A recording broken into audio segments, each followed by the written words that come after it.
Mesdames et messieurs, bonsoir et merci en tout cas pour votre fidélité. L'heure de vérité plonge ce soir sur le sommet africain sur le climat qui se tient du 4 au 6 septembre courant à Nairobi au Kenya sous le thème « Stimuler la croissance verte et les solutions de financement climatique pour l'Afrique et le monde ». Le président de la République, Denis Sassou Nguesso, y prend activement part, invité par son homologue William Ruto. Pour en parler, nous avons le plaisir d'être avec Pierre Tati. Il est directeur de cabinet du ministre de l'économie forestière. Il est ingénieur des eaux et forêts, ancien attaché à l'économie forestière au cabinet du chef de l'État. Bonsoir, monsieur le directeur, et bienvenue sur ce plateau de l'heure de vérité. Bonsoir, madame. Nous sommes avec Huguin Kaya Mikala, coordonnateur de l'ONG Éveil d'Afrique, expert en environnement. Bonsoir, monsieur le coordonnateur. Bonsoir, madame Tokabika. Notre troisième invité est maître Brice Séverin Pongui. Il est avocat au barreau de Brazzaville, consultant international en droit et politique de l'environnement et des ressources naturelles, ancien point focal du Fonds bleu pour le bassin du Congo au ministère de l'Environnement. Bonsoir, maître, et bienvenue sur ce plateau de l'heure de vérité. Merci, madame Tokabika. Merci. En tout cas, merci à tous les trois d'avoir répondu à notre invitation. Alors, comme nous l'avons dit d'entrée de jeu, le sommet de Nairobi est en cours, ouvert le 4 septembre et sera clôturé le 6 sous un thème très parlant, je le rappelle, stimuler la croissance verte et les solutions de financement climatique pour l'Afrique et le monde. Question sur ce plateau. Au regard donc du thème, quels sont les enjeux, selon vous, de ce sommet de Nairobi, monsieur le directeur de cabinet? Merci, madame, pour cette question. L'enjeu, à notre humble avis, est un enjeu de survie pour le continent. Parce que, tout au moins au plan économique et social, comme vous le savez, depuis quelques années, les pays africains sont engagés dans une dynamique de diversification économique et affichent clairement leur ambition dans le renforcement de leur position en ce qui concerne les chaînes d'approvisionnement au niveau mondial. L'intégration régionale et bien évidemment la mise en œuvre de la ZLECAf aussi. On est dans une perspective telle que les chances de réussite pour les économies africaines sont patentes. Mais attention, cela ne peut pas se faire sans tenir compte des éléments de contexte. Et aujourd'hui, l'un des éléments de contexte, c'est le dérèglement climatique. Alors, par rapport à ça, il va falloir conduire le développement en tenant compte de cette variable d'ajustement qu'est le climat. Voilà. Dans le cadre donc de ce sommet, les pays africains se retrouvent pour regarder comment faire, c'est ce qui est écrit d'ailleurs dans le thème de cette conférence, comment stimuler la croissance verte.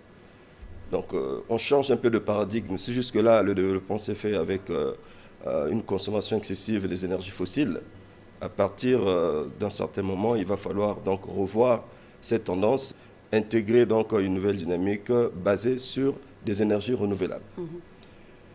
Mais ça, pour les pays africains, c'est un challenge parce que déjà, en termes d'infrastructure, vous savez que nous sommes sous-équipés et il va falloir investir donc suffisamment pour pouvoir intégrer donc ce nouveau paradigme. Et surtout que les financements n'arrivent toujours pas tels que attendus et annoncés. Vous le dites si bien, c'est pour ça que le deuxième volet de ce thème, donc stimuler la croissance verte, mais réfléchir aussi sur les financements climat.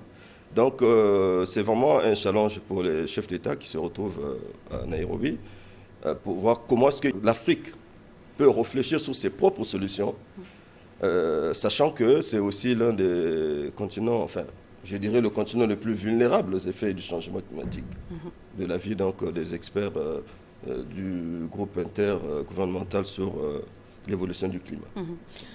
Maître Pongui, sommet africain sur le climat, quels sont selon vous les enjeux? Merci madame Tokabika. C'est une question de survie. Vous savez que nous sommes dans une transition énergétique, écologique. Et le chef de l'État l'a dit il y a quelques semaines que la transition ne doit pas être brutale. Donc nous dépendons essentiellement des énergies fossiles. Nous avons un niveau de développement assez faible.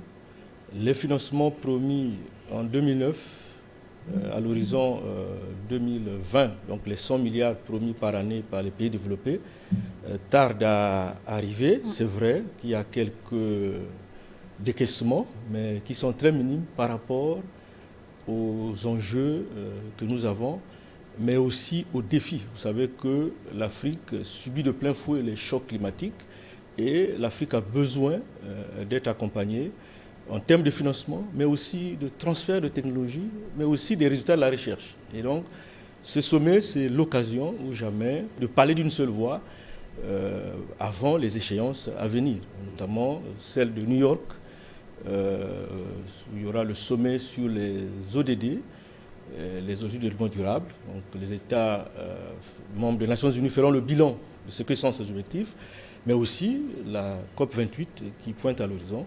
Et donc, c'est une déclaration politique, comme cela est rappelé dans la presse. Au bout de ce sommet, il y aura une déclaration politique où les chefs d'État et de gouvernement présents harmoniseront leurs positions pour pouvoir parler d'une seule voix et espérer être entendus par les pays donateurs. Afin de recevoir les financements tant réclamés, tant promis aussi par les pays dits pollueurs, qui jusque-là ne viennent pas. Je le dis, j'insiste sur vous parce que vous avez été ancien point focal du Fonds bleu pour le bassin du Congo, ministère de l'Environnement. Vous êtes la voix habilitée pour vraiment nous éclairer sur cette situation de financement sur les questions climatiques. Oui, absolument. C'est une question assez complexe. Vous savez, la finance climatique mondiale, elle est publique et elle est privée. Elle est bilatérale, elle est multilatérale. Et donc, il y a plusieurs guichets au niveau international. Mais dire qu'on n'a encore rien reçu, ce serait se tromper nous-mêmes.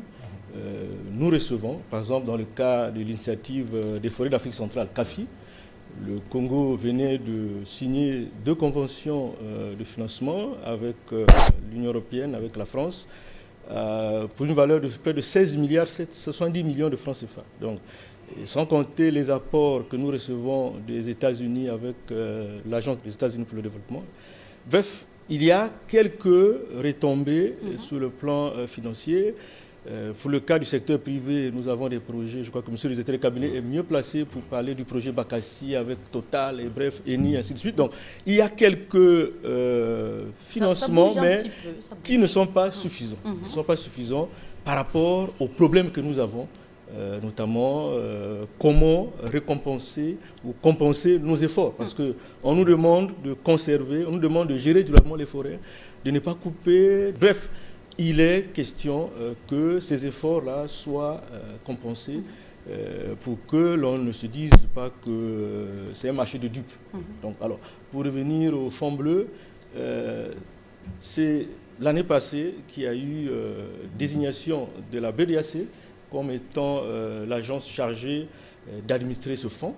Et avant que les financements n'arrivent, il y a des mécanismes à mettre en place. Je veux parler des procédures, des politiques, je veux parler du plan d'affaires. Donc, bref, toutes ces choses doivent être mises en place pour pouvoir parler, enfin, des financements en termes d'action. Donc, on doit être patient, ça prend du temps. Il y a eu le temps de l'étude de préfiguration, parce qu'il fallait savoir, c'est 16 États plus le Maroc, donc c'est un projet très colossal et qui nécessite que les points de vue des uns et des autres soient harmonisés pour que les projets et les programmes retenus soient mis en œuvre le bon moment.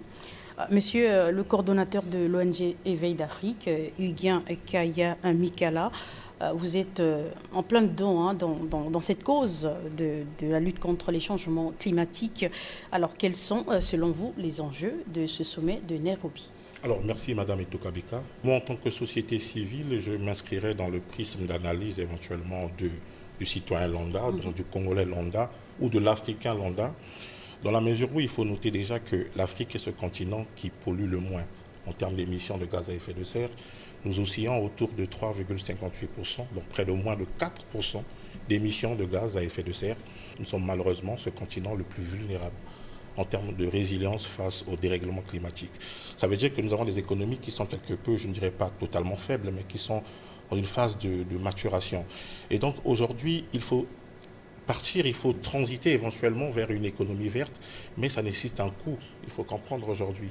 Parce que plus de 80% ou plus de 75% des pays d'Afrique sont des pays en voie de développement. Et aujourd'hui, pour nous, ce sommet, ce grand sommet qui se tient à Nairobi, j'ose croire, sera donc l'occasion pour les chefs d'État de parler d'une seule voix, d'avoir une position commune pour faire un plaidoyer commun pour les rendez-vous à venir, notamment la COP28. Et aussi, ce serait très important pour nous, sincèrement, parce que ça prépare aussi le sommet des 3 bassins qui va se tenir ici à Brazzaville. Donc, il faut comprendre qu'aujourd'hui, l'Afrique est en train de payer malheureusement cette facture. Elle qui est, je dirais, innocente. Payer un lourd tribut en tout cas. L'Afrique paye un lourd tribut, elle qui est innocente en termes d'émissions de gaz à effet de serre, mais qui aujourd'hui essaie de freiner son développement économique, tout simplement en préservant les forêts, en préservant aussi les écosystèmes comme les tourbières. Alors les Africains doivent réfléchir à un modèle de développement économique africain pour nous permettre, nous aussi, d'accéder éventuellement à un développement qui serait profitable pour les populations. Donc je pense qu'il serait très intéressant, et nous restons quelque peu optimistes, que les déclarations de ce sommet-là pourront apporter, je crois, une valeur ajoutée pour que tous les efforts que nous menons en termes de préservation de nos forêts, de préservation de nos écosystèmes, soient récompensés. C'est vrai qu'il y a des financements qui arrivent, mais c'est des financements encore minimes. Et lorsque nous nous fixons sur les rapports du GIEC, le groupe intergouvernemental sur l'évolution du climat, j'ai envie de dire que les rapports sont quelque peu apocalyptiques, c'est la réalité, et je doute fort que nous soyons dans les températures telles que prévues dans l'accord de Paris, c'est-à-dire être en dessous de 2 degrés Celsius, voire se stabiliser à 1,5 degrés Celsius. Donc je pense que ce rendez-vous tombe à point nommé, quitte aux décideurs, aux acteurs de la société civile, aux penseurs et aux chercheurs africains éventuellement d'accompagner ce mouvement. Oui, puisque l'urgence est là, il faut accélérer les démarches afin que finalement on arrive à obtenir gain de cause dans cette lutte qui est capitale, qui est vitale pour l'humanité. Monsieur le directeur de cabinet, les conclusions de ce sommet, on n'y est pas encore, mais les conclusions vont certainement tomber, des conclusions assez consistantes, on l'imagine bien. Alors comment l'Afrique pourrait donc-elle s'approprier ces conclusions pour obtenir gain de cause dans sa lutte contre les changements climatiques? Il s'agit d'un sommet africain. Donc nous sommes les acteurs de premier plan dans cette entreprise et les solutions qui seront trouvées seront forcément partagées. Donc tous les fils d'Afrique sont là-bas, on peut l'imaginer. Et donc par rapport à ça, tout ce qui va être retenu, de mon point de vue, va forcément avoir un caractère, je dirais, régional. Ce sera des solutions régionales, donc qui impliquent l'essentiel des pays africains, à travers notamment déjà un certain nombre d'initiatives qui sont mises en œuvre et aussi d'autres initiatives à venir. Je pense ici, par exemple, à la décennie mondiale de la forestation qui a été lancée par le chef de l'État de la République du Congo, donc de son Excellence M. Denis Sassou Nguesso, lors de la COP27 qui s'est tenue à Sharm el-Sheikh. Donc c'est des financements qu'il va falloir mobiliser pour permettre aux pays africains de mettre en œuvre les initiatives qui sont en cours. Je dis en cours, je fais allusion au projet Muraille Verte. Donc ça, c'est connu. Il va falloir donc booster ce genre de projet. Alors, Denis Sassou Nguesso, il prend part, comme vous le savez. Quel peut être son apport dans ce sommet? Je vous laisse garder la parole, monsieur le directeur de cabinet. En reprenant cette question, c'est avec beaucoup de fierté en tant que Congolais, parce que de longue date, le plaidoyer mené par le chef de l'État, donc son Excellence M. Denis Sassou Nguesso, en matière de gestion durable des forêts, pour tout dire en matière d'environnement, est reconnu par ses pairs. Donc aujourd'hui, il tient un leadership qui est tel qu'il peut mieux parler de ces questions que certains de ses pairs au cours de ce genre de messe. Alors, qu'est-ce qu'il peut apporter concrètement? Mais déjà, communiquer une fois de plus sur toutes ces initiatives dont il est porteur, par exemple chez nous avec la Journée nationale de l'arbre qui a été instituée déjà au milieu des années 80, le programme national d'afforestation et de reboisement qui a été lancé en 2011, donc la décennie, pour revenir sur la décennie mondiale sur l'afforestation. Et peut-être aussi du sommet des 3 bassins. Sommet des 3 bassins, pour finir par ça, le sommet des 3 bassins qui va se tenir d'ici là, et même sur la conférence que nous avons projetée pour l'année prochaine, dans le cadre de la mise en œuvre donc, de cette initiative décennie mondiale sur la forestation. De l'autre côté, nous avons une sorte de coalition que le chef de l'État peut créer donc, autour de tous ces acteurs qui interviennent dans le climat. Vous savez que c'est vrai que c'est un sommet africain, mais les acteurs qui sont présents à ce sommet viennent des horizons divers. Et vous avez là-dedans donc, les organisations non gouvernementales, la société civile, le secteur privé, etc. Alors, le chef de l'État pense c'est l'occasion tout indiquée pour créer comme une sorte de dynamique autour de lui, allant dans le sens d'initier quelque chose qui permettrait à l'Afrique, ou disons même peut-être d'une manière générale aux pays tropicaux, d'envisager une sorte de taxation, de taxation liée au secteur de transport. Ce serait une très belle initiative et je pense qui pourrait rencontrer quand même un écho favorable de tous ces acteurs qui interviennent, parce que vous êtes sans ignorer que la question climatique, elle est, pour se répéter, universelle. Et donc, l'activisme qu'on observe au niveau occidental, et déjà aussi au niveau africain et même au niveau d'Asie, donne à espérer un regain d'intérêt autour de ces questions et l'adhésion donc de toutes ces forces vives autour de cette idée que le chef de l'État pourrait émettre au niveau de... Nous avons la chance d'avoir sur ce plateau un représentant de la société civile, monsieur le coordonnateur de l'ONG Éveil d'Afrique. L'apport de Denis Sassou Nguesso à ce sommet de Nairobi, selon vous? Expérience et effort qui dépassent les frontières de la République du Congo, parce que le président de la République a toujours été le porte-voix de l'Afrique sur les questions climatiques. Et il faut noter la journée nationale de l'arbre. Je voulais bien revenir sur ce fait. Vous conviendrez avec moi que l'une des plus grandes conférences sur les questions climatiques intervient en 1992, lors du sommet de Rio. C'est vrai que bien avant, il y avait quelques conférences et rencontres, mais nous allons parler de la conférence de Rio tout simplement parce que c'est là où étaient initiées les 3 conventions, et les conventions sœurs sur la désertification, sur la biodiversité et les changements climatiques. Alors, il subsiste un lien intrinsèque entre ces 3 conventions, c'est-à-dire que le monde a eu le temps de prendre conscience de l'importance de planter l'arbre, donc l'arbre au centre éventuellement de la préservation des forêts. Et la République du Congo et le DICAR, je le dire, depuis 1984, avait déjà initié, au moment où, je pense, le monde ne parlait pas encore de changement climatique, mais le président de la République se plongeait déjà cette forme de perspective écolo-visionnaire sur les questions de préservation de l'environnement. À cela, lors du promontoire éventuellement devant ses pairs lors de la COP 27 à Sharm el-Sheikh en Égypte, le président de la République du Congo insiste sur une décennie mondiale de la forestation. Mais c'est tout à fait clair. Aujourd'hui, vous comprenez que le taux de déforestation au monde oscille autour de 40%. Et donc, il est urgent aujourd'hui d'agrandir le couvert forestier mondial pour réduire de façon conséquente les émissions de gaz à effet de serre.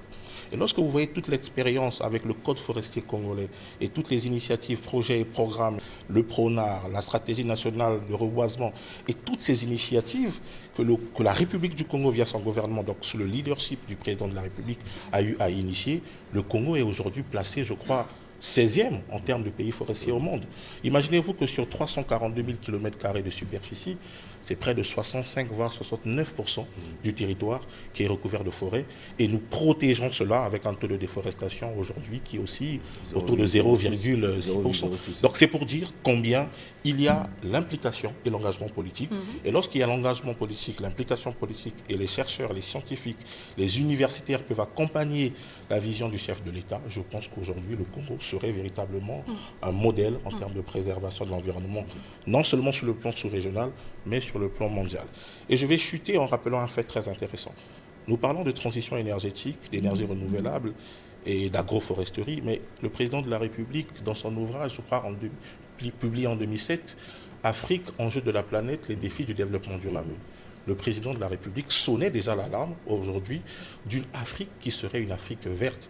Et le 16 avril 2021, lors de son discours face à la nation, le président revenait en disant « On ne dirait plus d'une Afrique noire, mais d'une Afrique verte ». Et le président Macron, lors du sommet sur le nouveau pacte financier mondial, dit encore, je rajoute, l'Afrique ne serait toujours pas la victime, mais l'Afrique serait la solution. C'est pour dire qu'aujourd'hui, si le dynamisme congolais, incarné par son chef de l'État, pouvait donner un engouement sous-régional, je pense que l'Afrique serait très bien positionnée lors des grandes négociations et des grands débats. L'Afrique serait très bien positionnée sur la société civile. Maître, l'apport de Denis Sassou Nguesso à ce sommet est-il aussi important qu'on ne le croit? Vous savez que le chef de l'État a une double casquette. Il est présent à ce sommet en tant que président de la République du Congo, mais aussi président de la commission climat-bassin du Congo, du bassin du Congo. Donc, cette double casquette lui permet aussi de parler du bassin du Congo. C'est 16 pays c'est des fleuves, c'est des forêts, c'est des tourbières, c'est des mangroves. Nous ne sommes pas seulement pays victimes, mais nous présentons aussi l'autre face de l'Afrique, l'autre face du bassin du Congo comme étant un bassin solution pour effectivement contribuer à l'atténuation du changement climatique. Et donc c'est l'occasion pour lui de rappeler ce rôle historique de l'Afrique dans la solution contre le réchauffement climatique. Mais aussi sur le plan bilatéral, parce que ces sommets sont l'occasion des discussions fructueuses sur le plan bilatéral. Mais après, quand vous rentrez chez vous, il faut continuer à discuter, il faut aller vers les guichets internationaux en matière de finances climatiques. Donc c'est l'occasion de discuter avec les responsables des banques multilatérales, des États amis qui peuvent nous appuyer dans le cadre des engagements qu'ils ont pris au niveau de la finance climatique mondiale. Aujourd'hui, le combat du Congo pour la préservation de l'environnement n'est plus à démontrer. Le Congo est très engagé dans cette lutte. Alors nous avons parlé de ce que notre chef de l'État, le président Denis Sassou Nguesso, pourrait apporter à ce sommet par rapport à son positionnement, à son profil qui est très consistant et très apprécié au plan africain et mondial. Alors, comment le Congo peut-il tirer parti de ce sommet de Nairobi, M. Dirk Haber? Oui, justement, les deux questions se rejoignent. D'abord, notre leader, mais ensuite le pays en tant que tel. Le pays, effectivement, a beaucoup de choses à apporter. Déjà, pour rappeler le contexte de chez nous, que nous sommes un pays forestier, à 69% du territoire national couvert par la forêt. Ce n'est pas rien. Un taux de déforestation qui avoisine les 0,06%. Donc l'un des plus faibles au monde. Et en termes de tête d'habitants, chacun de nous a à peu près 6 hectares de forêt. Alors, vous voyez que c'est quand même des indicateurs qui montrent que le Congo fait partie des pays solutions aujourd'hui, dans le cadre des solutions basées sur la nature. Parce qu'actuellement, en matière de lutte contre le changement climatique, les solutions les plus en vue, c'est les solutions basées sur la nature. Là-dedans, vous avez par exemple l'agroforesterie. Il y a les plantations forestières en tant que telles, donc, qui permettent de séquestrer le carbone et en même temps vous permettent de vous garantir un approvisionnement en tout ce qui est par exemple produit ligneux et non ligneux. Déjà là, nous pouvons mettre en avant les efforts que notre pays a consentis en matière de gestion durable des forêts. Nous pouvons mettre en avant le potentiel que nous avons dans ces forêts. Vous savez par exemple qu'aujourd'hui on a près de 8 millions de mètres cubes que nous pouvons couper dans nos forêts, mais à ce jour on est à peu près 1 700 000, 2 millions, donc il y a encore un potentiel qu'on peut valoriser. Ça peut être un élément qui peut attirer les investisseurs. Nous pouvons communiquer autour des aires protégées que nous avons. Un peu plus de 11% du territoire national érigé en aires protégées. Et comme vous le savez, dans le plan national de développement 2022-2026, le tourisme constitue l'un des piliers donc, de ce plan. Et les aires protégées constituent des supports donc, de promotion de l'industrie touristique. Et bien évidemment, tous les autres projets que nous mettons en mouvement, que nous mettons en valeur sur notre territoire national, les projets carbone tels que l'a rappelé M. Pongui, qui sont développés par le secteur privé, notamment Total Énergie, Renco bientôt aussi, qui donc les deux pour 80 000 hectares de plantations forestières, agroforestières, pour séquestrer un certain volume de carbone et pour générer derrière des crédits carbone. Dans le cas de Total, c'est pour la compensation de ces émissions de gaz à effet de serre, mais pour le cas de Renco, c'est carrément des crédits à valoriser sur les marchés éponymes. Alors, ça montre que le Congo a des choses à apporter aux autres. Du moins, tout ce qu'il fait. Et donc, profiter de ça aussi pour dire, ben voilà, regardez ce que nous avons fait jusque-là. Puisqu'il va falloir progressivement aller vers les énergies renouvelables, mais nous y sommes, nous, en fait, déjà. Nous travaillons là-dessus. On a besoin vraiment d'être soutenus. Et les conditions chez nous sont réunies. Pour ceux qui veulent développer les forêts artificielles, il y a des savanes, vous pouvez venir. Pour ceux qui veulent, nous avons l'expertise pour les plantations, nous avons les savanes, nous avons l'eau, etc. Donc voilà, c'est des éléments de ce genre que nous pouvons vendre au niveau de ce sommet et qui feront que finalement, les investisseurs potentiels puissent s'intéresser à notre pays. C'est très bien, monsieur le Dirk Haber. Alors le Congo a des avantages participer à ce sommet et finalement à tirer profit de cette grand-messe, d'autant plus que le Fonds bleu aujourd'hui peine à trouver des financements. Pensez-vous que c'est une opportunité vraiment à saisir pour que finalement le Fonds bleu puisse trouver gain de cause dans ce sommet de Nairobi? Alors, c'est un sommet assez particulier. C'est vrai qu'on ne peut pas dire que le sommet va trouver toutes les solutions à nos problèmes. C'est un sommet d'harmonisation des positions sur certaines questions qui n'ont pas encore trouvé de véritable réponse au niveau international.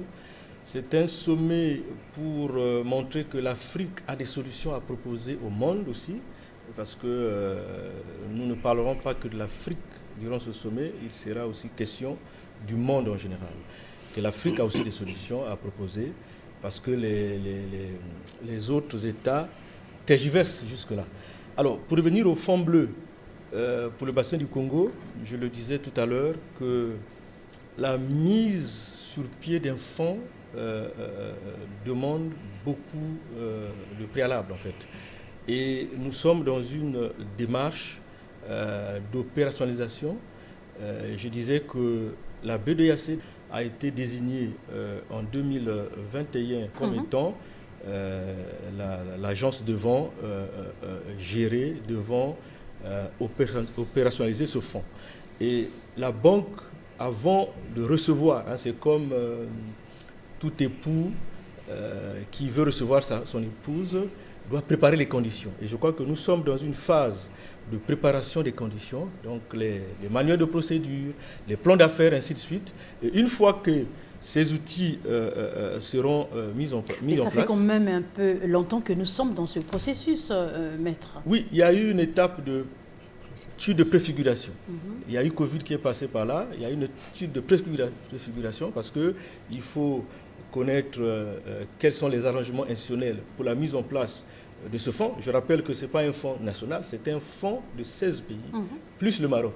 Et donc, vous savez qu'en matière de négociation sur ces questions, ça prend du temps. Donc, il y a les étapes de ratification des accords. Vous savez que la Commission climat du bassin du Congo a fait l'objet d'un accord qui a été déjà ratifié par le Congo. Donc, bref, il y a beaucoup de mécanismes qui font qu'on a l'impression que les choses traînent.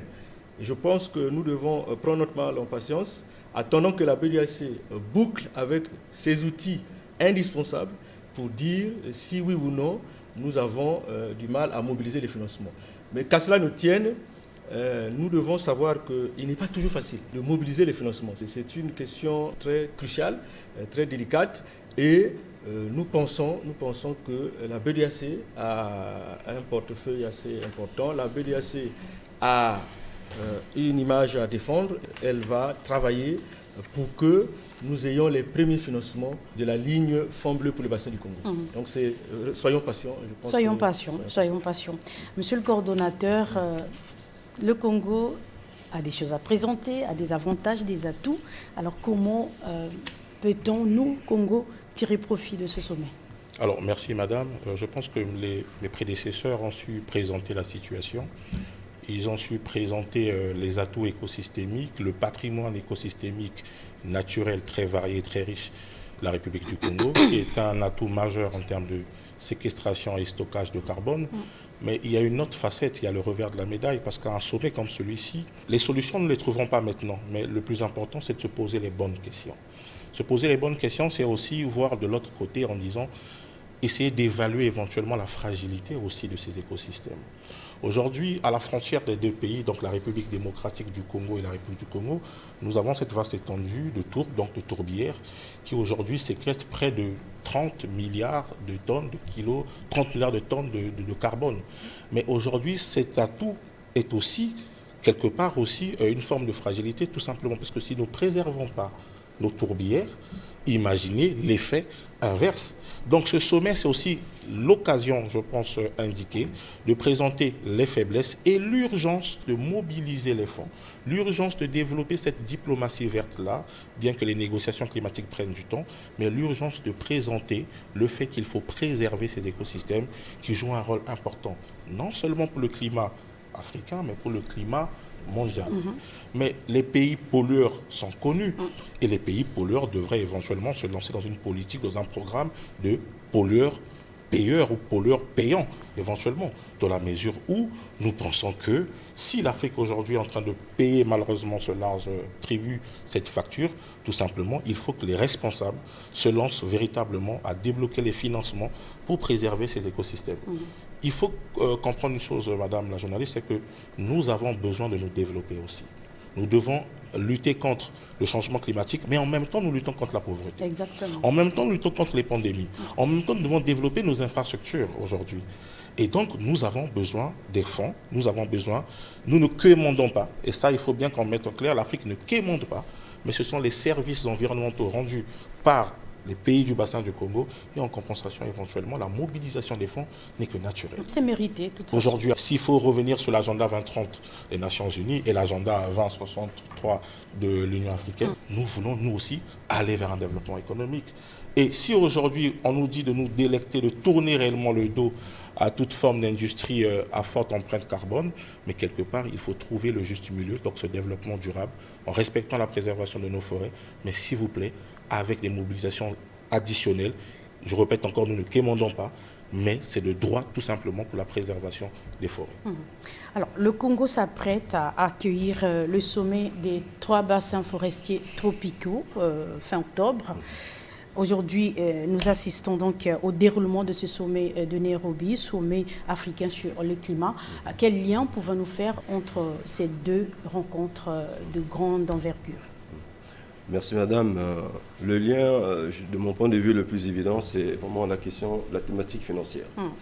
Parce que dans le thème du sommet qui se tient en ce moment en Nairobi, l'aspect financier bel et bien se ressortit là-dedans. Et quand vous regardez au niveau du sommet des 3 bassins, l'un des résultats, sinon le principal attendu, c'est la signature d'un accord de coopération entre les 3 bassins. Et puis les questions de gouvernance, etc. Mais surtout, des questions financières. Comment financer cette dynamique de préservation des forêts tropicales, qui sont, comme pour le rappeler, des poumons de l'humanité, reconnus de tous, avec tout ce qu'il y a comme engagement des pays en termes d'investissement avec très peu de moyens. Malheureusement, les besoins sont là. J'ai lu quelque part que le FMI estime les besoins en termes de financement à 2 milliards de dollars par an pendant 10 ans pour régler la question financière liée à la préservation de ces forêts. C'est colossal. Donc, il faut que tous les acteurs prennent la mesure d'abord du danger. C'est colossal, mais si c'est le prix qu'il va falloir payer pour maintenir la vie sur Terre, mais on doit y aller, quoi. Nous faisons notre part, puisque, quand je dis nous, c'est-à-dire d'une manière générale les pays tropicaux, mais notamment ceux du bassin du Congo, nous faisons notre part à travers donc déjà le taux de déforestation qui est faible, à travers les législations, les réglementations qui sont mises en place pour encadrer un peu les activités qui se mènent dans le milieu forestier. Nous organisons donc l'extension des forêts à travers toutes ces initiatives qu'on a rappelées ici. Nous en faisons beaucoup. Bien évidemment avec l'apport des partenaires, mais un apport qui, de notre point de vue, est encore très marginal, vu déjà le chiffre que j'ai évoqué tout à l'heure. Donc on a besoin qu'il y ait cette prise de conscience. Peut-être qu'elle existe, mais c'est surtout à un certain niveau, une certaine échelle. Tant que cette prise de conscience reste au niveau des décideurs politiques, au niveau de l'Occident, on aura toujours du mal à voir les retombées. Mais peut-être qu'il va falloir créer les conditions pour que des classes moyennes, même donc quand on a parlé de la société civile, des organisations non gouvernementales, au niveau occidental, donc au niveau des pays pollueurs, des pays du G20 notamment, qui sont responsables de 80% des émissions de gaz à effet de serre. Vous vous rendez compte?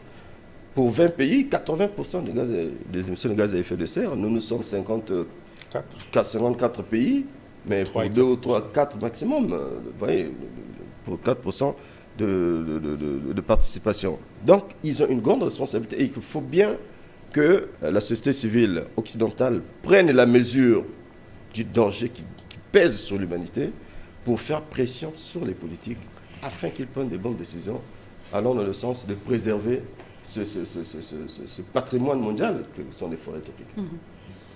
Maître Pongui, le lien établi entre ces deux sommets, selon vous, est-il important? Est-il à décliner? Ou sinon, c'est juste les hasards du calendrier qui n'auront peut-être pas d'impact sur ce qui se fera à Brazzaville? Ah non, il n'y a pas de hasard de calendrier. C'est une succession d'événements ayant un lien très étroit. À Nairobi, on parle du climat. À Brazzaville, on parlera également du climat. Parce que les trois bassins qui se réuniront à Brazzaville constituent les poumons essentiels sur le plan écologique pour la séquestration du carbone, solution effectivement cruciale pour lutter contre le changement climatique. Donc, ce qui se dira à Nairobi se poursuivra certainement à Brazzaville. Les chefs d'État invités à Nairobi, qui seront à Brazzaville, tireront les leçons du sommet de Nairobi pour effectivement harmoniser également leur point de vue, parce qu'il sera aussi question à Brazzaville d'une déclaration politique et même d'un accord de coopération, parce qu'il y a une question de gouvernance des trois bassins.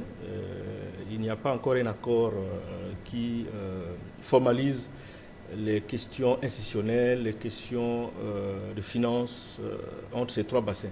Et donc, pour nous, comme l'a rappelé M. le directeur du cabinet, il y a un lien très étroit entre ces deux sommets. Et c'est d'ailleurs la raison d'être la présence du chef de l'État qui profite de ces occasions-là pour montrer l'intérêt de ce sommet, pour inviter davantage ses pairs à venir, à représenter leur pays au plus haut niveau, pour pouvoir accompagner cette initiative très salvatrice pour la planète.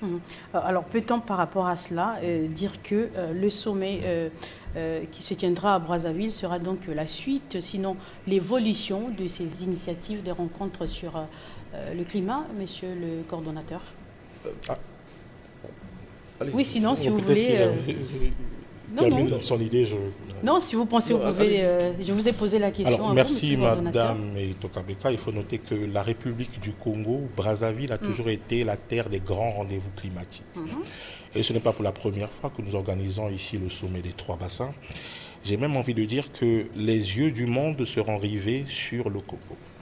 Nous allons abriter le sommet des trois bassins. Et M. Pongui a su le dire, les trois poumons. Pourquoi poumons? Parce que tout simplement aujourd'hui, autour de ces espaces qui regorgent donc des forêts, mais aussi un réseau hydrographique très important, donc le bassin du Congo en Afrique, l'Amazonie en Amérique du Sud et le Bornéo-Mékong en Asie du Sud-Est, c'est là la réserve de biodiversité et la réserve qui permet la séquestration du carbone, comme l'a dit M. Pongui, et le stockage du carbone, éventuellement, avec nos tourbières. C'est pour dire que c'est une occasion pour les chefs d'État d'harmoniser éventuellement leur prise de position. Imaginez-vous que ces trois poumons vont représenter, ce que je dirais, la décision mondiale. On parle ici de survie, c'est la survie de la planète. Et la survie de la planète aujourd'hui est entre les mains de ces trois poumons. Je vais revenir sur un récent rapport du professeur Simon Lewis qui disait tout simplement qu'aujourd'hui, nous respirons donc l'air de l'Afrique. Pourquoi nous respirons l'air de l'Afrique? Parce qu'aujourd'hui, les tourbières du bassin du Congo, aujourd'hui, jouent un rôle important dans le cadre de la régulation de ce climat-là. Voilà une occasion encore très bien, ce n'est pas un hasard du calendrier, parce que de la semaine africaine à Nairobi, on passe au sommet des trois bassins en République du Congo, et on termine l'année avec éventuellement la COP28, où je pense que nous n'aurons pas encore cette sensation contractuelle que nous avons eue récemment à Sharm el-Sheikh, où j'ai eu l'impression qu'on a fait un pas en avant et deux pas en arrière en termes de négociations climatiques, parce que c'est vrai qu'il a été initié un fonds pour les pertes et dommages, mais quelque part, les industriels n'ont pas voulu se détourner d'une façon considérable donc des énergies fossiles. Je pense que le sommet des trois bassins, en tant que société civile, et là c'est le point de vue en tant que société civile, nous avons déjà commencé à travailler avec la société civile du Brésil, du Pérou. Nous allons contacter ceux du Myanmar, du Vietnam et du Cambodge pour voir comment nous allons développer une forme de synergie. Vous touchez en tout cas tous les trois poumons, tous les trois poumons pour développer des synergies au niveau sous-régional des organisations de la société civile pour accompagner éventuellement nos chefs d'État, accompagner nos gouvernements dans cette lutte de la préservation de l'environnement et pour que la voix éventuellement de ces pays-là porte massivement lors de la COP28. Monsieur le directeur du cabinet, l'année se terminera avec la COP28 qui aura lieu à Dubaï. Après donc le sommet des 3 bassins que Brazzaville s'apprête à abriter. On sera peut-être tenté de dire qu'il y a trop de sommets sur le climat, non? Mais pas du tout. Mais vous savez, nous sommes là en face d'un problème grave. Peut-être que certains ne le réalisent pas. Nous sommes là devant une situation dramatique. Et devant ce genre de situation, il est nécessaire que les êtres humains, enfin tout au moins ceux qui sont concernés, aient des occasions de rencontres, qui s'asseyent de temps en temps pour évaluer la situation, faire des ajustements nécessaires. Que ça se fasse tous les 2 jours, pourquoi pas, dès lors qu'il s'agit d'une question de survie. Vous comprenez? Donc, c'est mon point de vue pas correct de penser que c'est une réunion de trop, si j'ai bien compris ce que vous voulez dire. Non, au contraire. Au sortir de Nairobi, nous allons nous retrouver à Brazzaville. À Nairobi, c'est l'Afrique qui prend le lead, mais associe les autres dans une somme. C'est un peu ouvert. Mais là, ça sera quelque chose de commun entre les 3 bassins.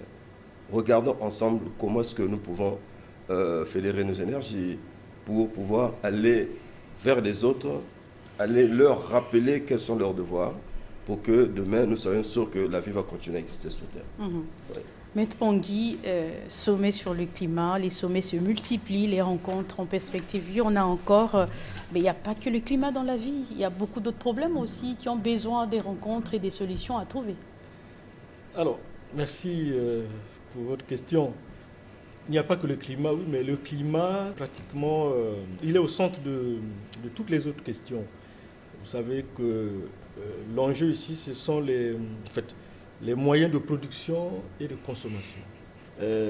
Toutes ces questions ont des implications économiques, des implications sociales, des questions de santé. Tout à l'heure, je vous parlais qu'après Nairobi, avant Brazzaville, nous serons à New York pour évaluer et suivre les progrès accomplis dans le cadre des objectifs de développement durable, les 17 objectifs, dont le 13e porte sur l'action climatique. Et donc, sommet de trop, je ne pense pas, parce que les décisions dans ce domaine ne sont pas toujours faciles à prendre.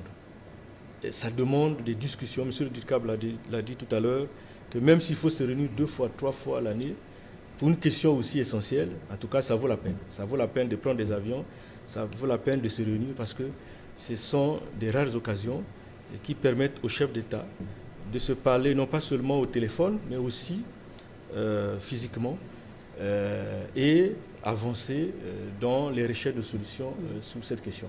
Donc, c'est à bon droit que ces sommets sont organisés par les Nations Unies, par l'Union africaine et par les États qui les organisent. Donc on ne peut pas dire que ce sont des sommets de trop, mais c'est important, c'est vrai, ça prend du temps.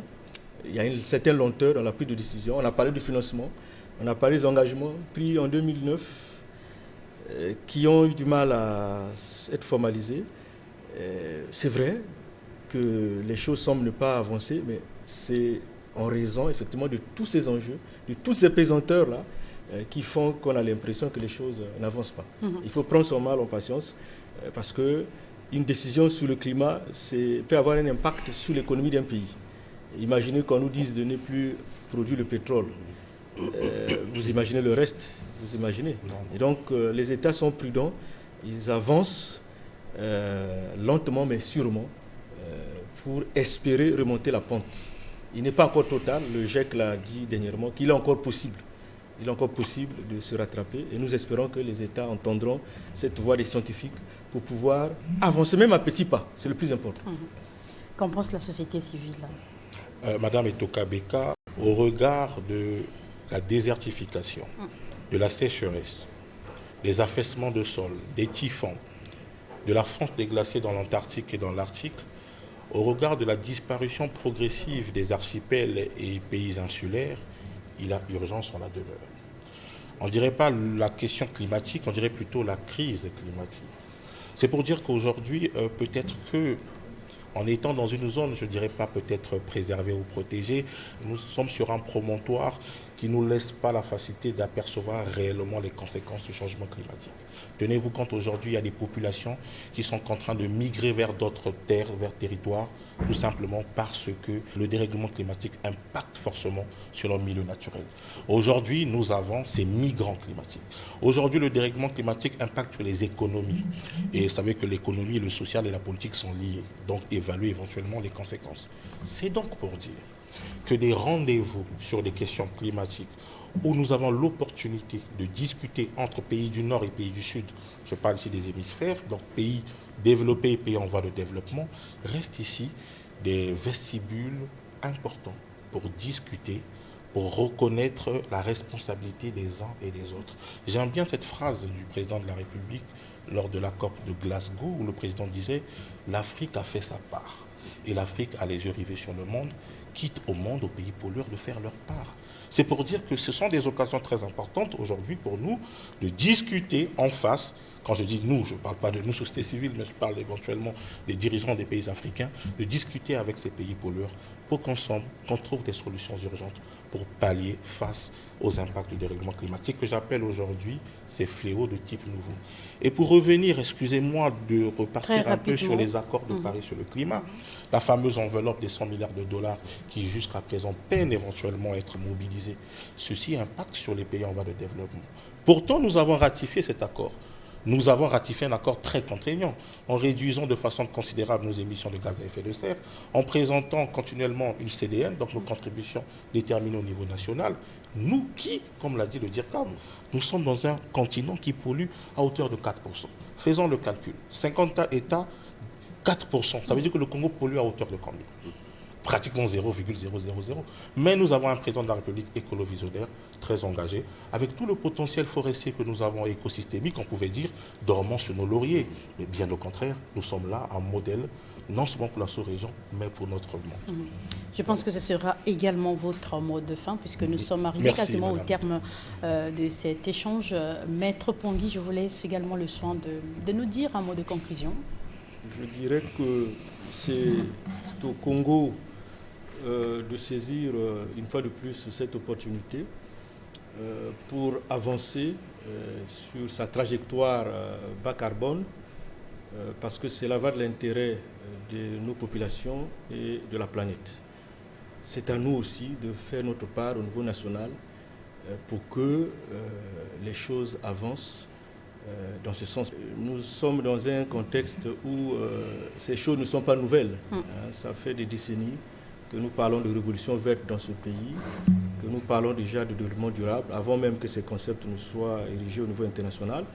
Et donc, poursuivons cette façon de faire pour que les générations actuelles et futures profitent de nos ressources naturelles.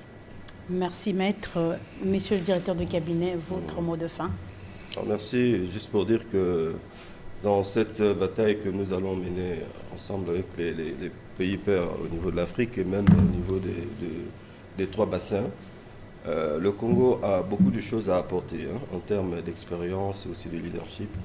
Et nous avons bon espoir que les idées ou disons la campagne de communication qui va être menée à l'occasion donc de ce sommet et même à l'occasion du sommet des trois bassins, un peu plus loin encore peut-être au niveau de la COP 28, seront des occasions pour permettre à notre pays de s'ouvrir davantage, mais surtout d'engranger les bénéfices que nous attendons, nous appelons de tous nos voeux, afin que la lutte contre les changements climatiques pour ce qui concerne le Congo soit une lutte, sinon une bataille déjà gagnée d'avance.